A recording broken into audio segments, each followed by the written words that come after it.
Hello, everyone. Welcome to Briar House Writes Spooky October. And as E.G. Marshall would say, come in. Today is my honor to be able to have with us again acclaimed poet, award-winning author, Mr. John Mannone. John, welcome to our program.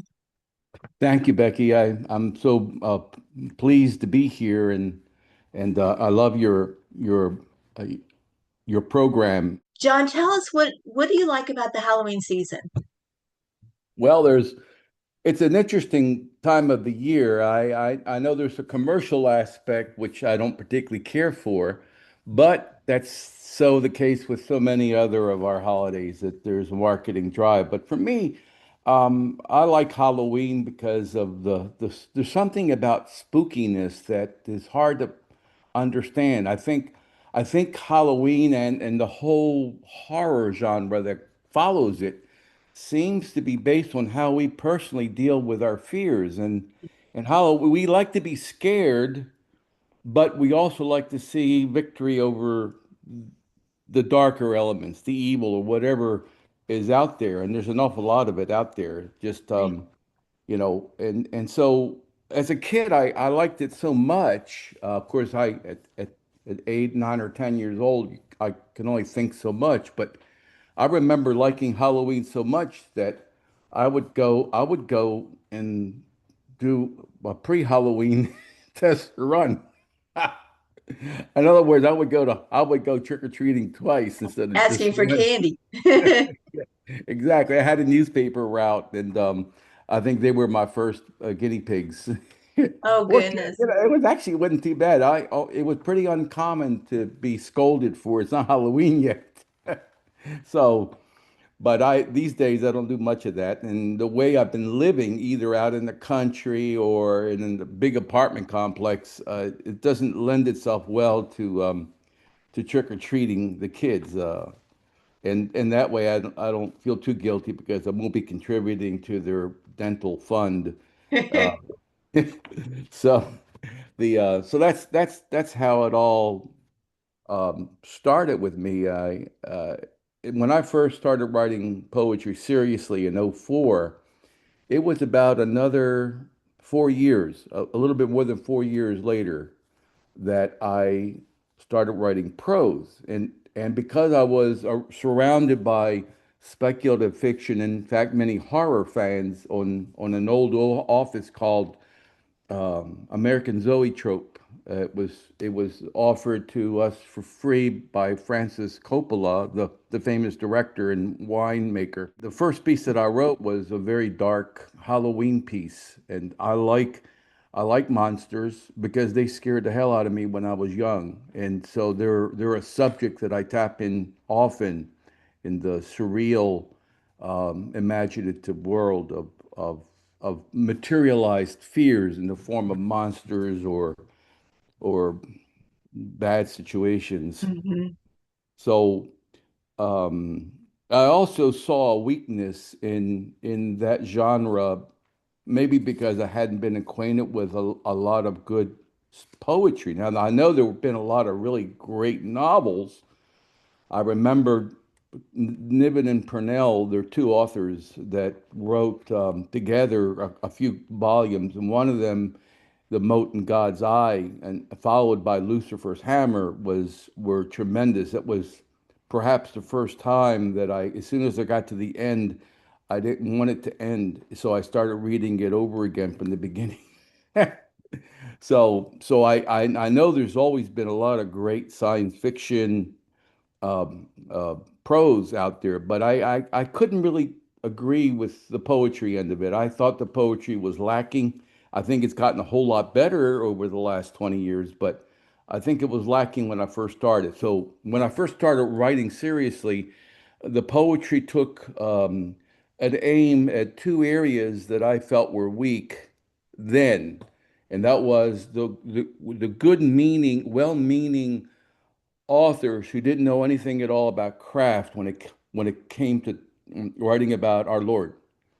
And so I thought that was a fertile ground for me to enter, and and then the horror or speculative area in general, because I sensed there was a weakness in the poetry. And again, everything has gotten much better all around. There's more venues. And so I'm pretty delighted. And I continue to write in those veins as well as a whole lot of other stuff. And in Well, it fact, sounds like, John, yeah. that they were just waiting for you to come along and Well, be the my name is pioneer. not up in lights yet, but I Oh, maybe never will be. I But think I you're have pretty fun trying. popular. Thanks. I appreciate that. I wish I had enough time to share the story that I first wrote. It was a Halloween story, and I can tell you a little bit about it, but it's like 1,000 words. It's much too long for us because I want to share some other stuff. But I remember it was Halloween, or was it the Eve? No, it was Halloween.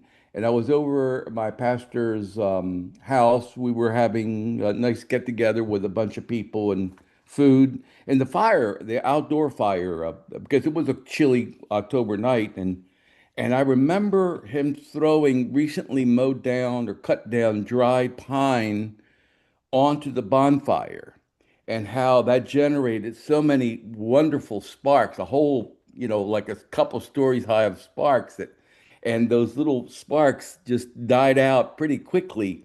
But it was it precipitated a story, my first prose story about how this dust uh, materialized. If it fell on you, you would be not cursed is not the right word, but transformed into a hideous monster overnight, and you would just run amok the Boy Scout camp. And so anyway, that was an interesting one, and I liked it. And I've been writing horror and just speculative. I don't go for the gratuitous stuff. I don't like that at all. There's something else about the Halloween thing. It's not just always about horror, but because of the timing in other countries, even in this country, but in other countries, in particular Mexico and Central America, there is a tradition on the day or Halloween is kind of like the eve of, in the Catholic circles, All Saints Day. In the Central American is the Dia de los Muertos, Day of the Dead, and there's a lot of interesting cultural beliefs or myths or whatever. It's all fertile ground for writing, and it's scary and it's interesting, and it's a way of approaching the speculative from a different perspective other than just to scare. So I won't be sharing any of those particular poems today, but I have written several with the theme of Dia de los Muertos, and um, and I like that because it also touches on my heritage, my geographical heritage. I was born in South America, and though my Spanish sadly is weak, it's still there. Hmm. Um, I'm Sicilian by birth, I mean by blood, and I was born American as well because my daddy served in the U.S. Marines before he became naturalized, quite a few years before I was born. So I enjoy my multicultural background quite a bit, and so that's that. So one of the things about I mentioned my Christian roots, or at least suggested them, and and the speculative work. And so it's an unlikely source, at least in the general way of thinking, that the Bible would be an excellent resource for writing some really spooky stories. And I'll demonstrate an example. Okay, I'm going to start off with, it's a piece that's it's going to come out, and it's part of a collection that's going to come out sometime in the near future, meaning I'm thinking this fall. I don't think much later than the fall, but this year in any case. It's a rather long collection of prose. Each chapter, each of the, I think it's eight or whatever many sections I got, is introduced by a poem, but they're all different kinds of dark writing horrors. It's called Dark Wind, Dark Water. and the publisher is Mind's Eye Publishing. And so I want to read a portion of a story called The Genesis of Fear, the 1983 excerpt. This is really a true story that I have just glamorized a little bit, but this might give you an idea. And of course, it's a Halloween setting, so that's why this piece. I have a lot of phobias, and so I wrote about them in a very scary way because they're scary to me. This one's called well, this is 1983. Wyoming was full of ugly women when I was there outside of Casper. All the pretty ones were married off. But loneliness doesn't care if you're pretty or not. Funny thing about Halloween, you can put a monster face, you can put on a monster face and hide the real you that's inside, clamoring to get out. What a stupid thing to do. Dress up like a Mr. Hyde of prehistoric times, a deranged, half-naked caveman wielding a stump-like club and carbon black smudging all over my face. What the hell? I didn't find Jane that night, but the cognac flowed well. Strutting into the bar, I let the club fall on the countertop. More wine for Polyphemus, I would belch. I felt no pain. Thanking the gods, the waitress didn't know how to pour a Cavassier as I toasted to her health. The snifter was full to the rim. Late night. That night, stupidity followed loneliness back to my room. The unsettled room, somewhat tilted, slowly spun as I denied drunkenness. I lost my balance and my vanity. A large vanity with all that glass didn't keep me from crashing and slashing the palm of my hand. Yes, the same left hand tortured as a boy. I suppose Luck was my roommate. Well, it was Charlie's wife. I had crashed at their place after the Idaho work dried up, along with my first marriage. She was a nurse and knew how to lie real good because she knew the monster inside me, the fear I can't talk about too well. Butterfly stitches, she said. That's all I needed. For if she told me the truth, I never would have gone to the clinic. I didn't mind the pungent smell of the betadine wash, but I should have suspected foul play the doctor, when he grabbed my arm and tucked it under his. He jabbed the invasive probe into the deep gash. He had to know if the nerves were damaged, me deeper into that tight phobic hole. So that's a piece of it's a Halloween setting, and the fear and the horrors were all very real to me then, and I was what 30 something that then. That's more than half my life ago, or less than half my life ago, and so I'm fighting them though. I've gotten a lot better about the nurses drawing blood and things like that, but I've written about the vampires in With the the blood needles. lab, right? So I haven't gotten to the point where I can handle an IV because that puts in your vein in your hand. I haven't gotten to that point yet. Now I want to share a piece that's from my first collection, my first chapbook collection called Apocalypse, where every every every poem in several sections talks about how we might find a way to be made extinct, for lack of a better. These are traumatic, um, apocalyptic events. All right, and this one is an example of how the Bible was an influence, but not just the Bible.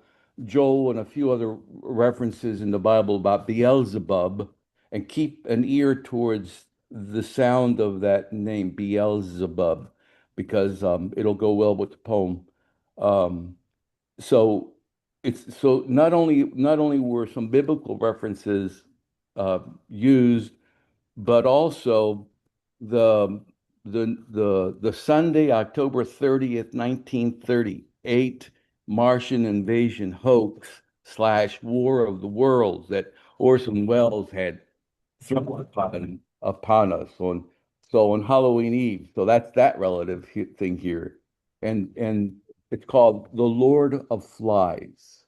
And the epigraph is by Ray Bradbury, I think from Fahrenheit 454, but I didn't include that here. It was a pleasure to burn. It was a special pleasure to see things eaten, to see things blackened and changed.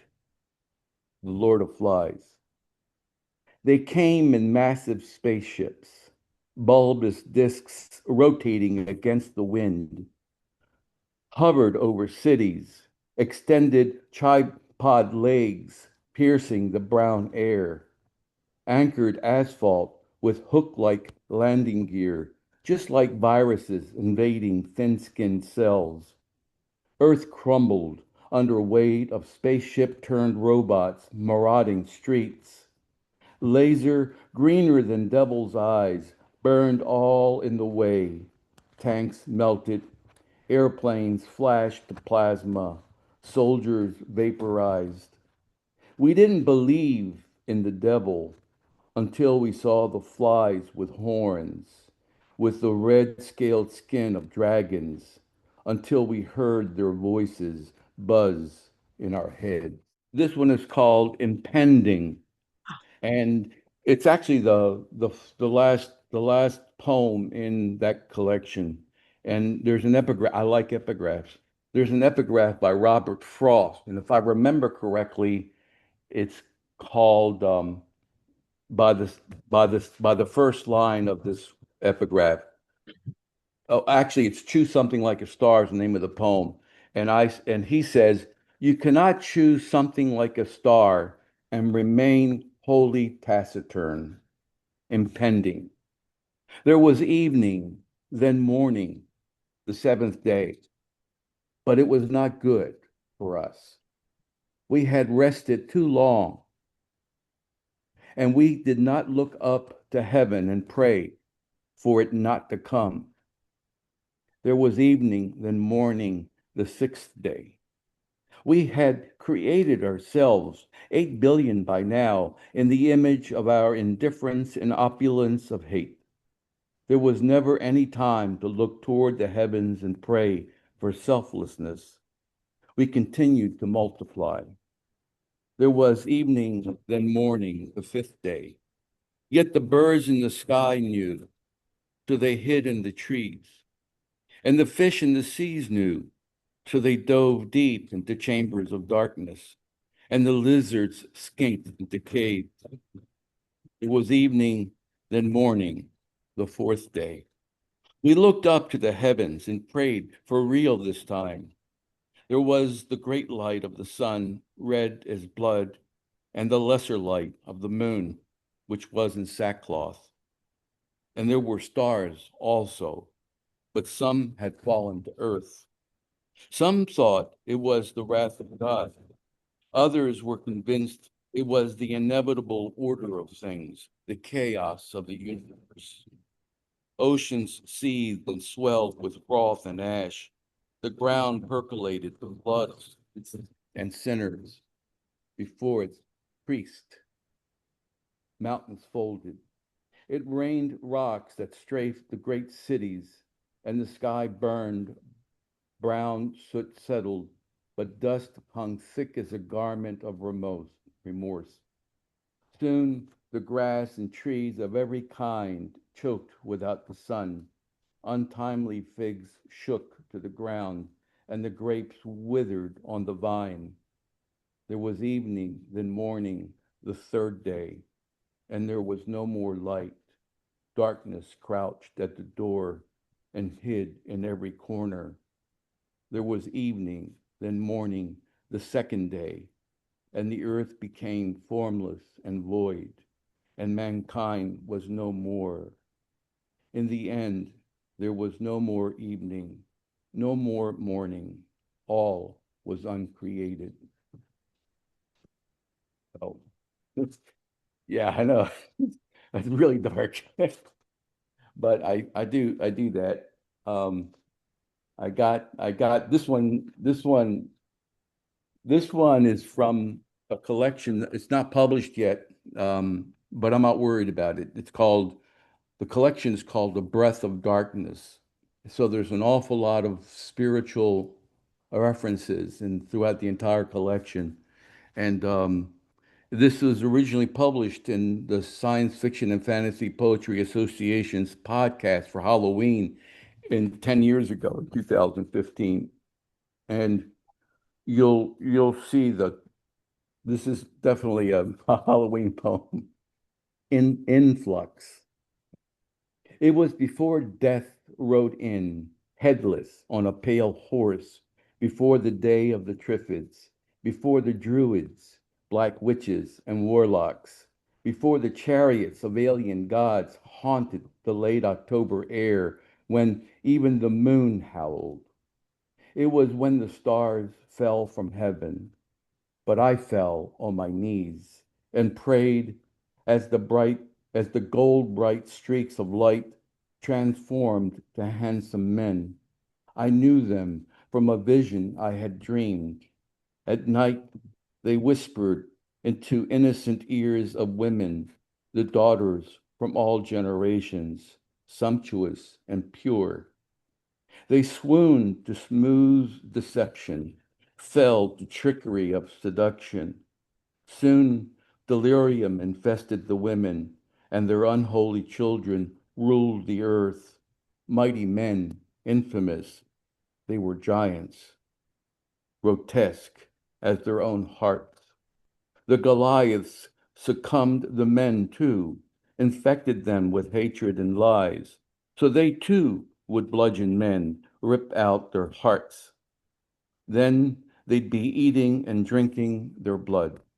When the women saw the abominations they gave birth to, they ran screaming, but the fallen angels, the Nephilim, caught them anyway and took them into marriage. I saw them do unspeakable things, serpents and lizards too. They made another breed of monsters that slithered the land. Then I heard the shriek of birds. The eagles would be no more. Nothing but wicked creatures zombied all the land and skies. They only came out at night, for all were children of the dark, the Geber giants, the beasts of the field, the dragons of the air. All were no longer good as created, but changed. Only a few humans who had hid in the desert remained uninfected. They worked only by day, making the necessary preparations. I had whispered them to him in his dreams. I had whispered to Noah exactly what to do. It's called Like a Thief in the Night. Between the sheets, I tuck Amy in, kiss her softly on the forehead. She's still clutching her teddy bear, and I lie down in my own room. The clear light of the southern constellations dances with the moon, its pale silver sliver hooking the stars. In their sparkles, Orion, wielding a sword, steps over the mountains. He stretches from east to west, glorious, a prince ruling the night. His throne, framed by my housetop window, gables the roof. I close my eyes, a smile stenciled on my face, and I fall into dreams. Amy just born, my wife was vibrant before the complications. Then she died. I cursed you as before, a schoolboy facing bullies dressed in fake army camouflage. They stomped me with cheap combat boots, broke my ribs. Darkness covered me like a shroud. My thoughts twisted into shapes of demons, like the ones that grew inside me after all those killings in war. I still wrestle in my sleep and bayonet the dark.